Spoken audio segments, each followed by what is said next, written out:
renouvelle ici ma compassion et le soutien de la nation tout entière.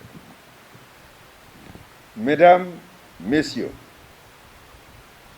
la cérémonie qui nous réunit ce matin cadre parfaitement avec la vision politique de son Excellence M. Macky Sall, président de la République et chef suprême des armées, qui fait de la formation des futurs cadres des armées et du culte de l'excellence des axes prioritaires du plan stratégique de modernisation des armées à l'horizon 2025.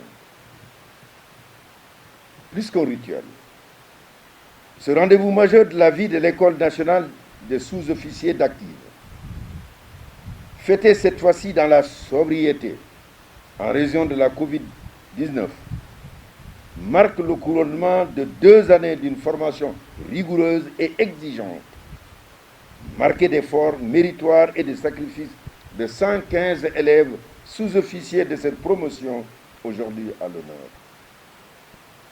C'est donc pour moi une grande fierté de présider la cérémonie de baptême d'une promotion de cette prestigieuse institution qui a mis à la disposition de nos armées et celle de plusieurs pays africains près de 2206 sous-officiers. Ce bilan à lui seul constitue un label de crédibilité, un indicateur de performance et un réel motif de satisfaction. Il y a aussi un témoignage éloquent de la vitalité de notre coopération sous-régionale. Transféré de Kaolack à Kawil en 2016 dans ces nouvelles infrastructures, l'ENSOA poursuit de manière résolue sa mutation qui devrait s'accélérer et surtout s'adapter à notre environnement sécuritaire. Le sous-officier issu de ces rangs devra être conscient des enjeux et des défis de son temps et recevoir les enseignements appropriés par des outils techniques modernes.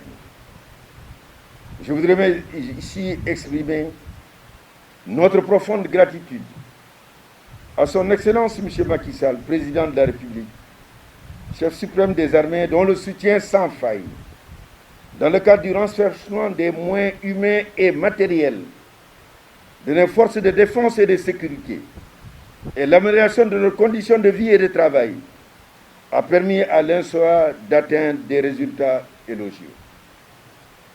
Cette école représente un modèle parfait d'intégration sous-régionale, comme en témoigne la présence de 6 élèves étrangers provenant du Bénin, du Cameroun, de la Guinée-Bissau, du Niger et de la République de Guinée et du Togo. J'adresse mes vifs remerciements aux pays qui nous ont fait confiance pour la formation de leurs cadres militaires et aux partenaires qui nous appuient dans le cadre de la coopération. L'occasion m'est ainsi donnée de rendre hommage au commandement, mais aussi aux membres de l'encadrement et à tous ceux qui, de près ou de loin, ont contribué à la formation de ces sous-officiers. Je formule également mes chaleureux remerciements aux autorités administratives, religieuses et coutumières, ainsi qu'aux parents et amis venus vous apporter leur soutien moral. Mon général, je vous félicite pour votre leadership et l'engagement avec lequel vous menez tous les projets liés à l'enseignement dans les forces de défense et de sécurité et à la montée en puissance de nos écoles. Je vous exhorte donc à suivre le chemin du sens de l'honneur, de la discipline, de l'intégrité et du courage. Ces valeurs, vous devez les porter et les vivre tous les jours. Soyez à votre tour des références pour les femmes et les hommes qui seront sous votre autorité. Montre-leur le goût de l'effort, le sens de la probité morale, la confiance et le chemin de la loyauté.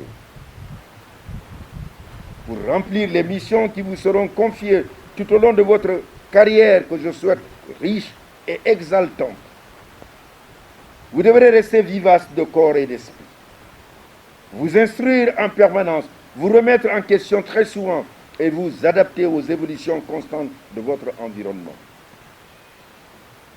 Le monde que les précurseurs de cette école ont connu en 1971, il y a près d'un demi-siècle, a bien changé. Depuis 2010, notre sous-région connaît une intensification des violences et une multiplication des conflits.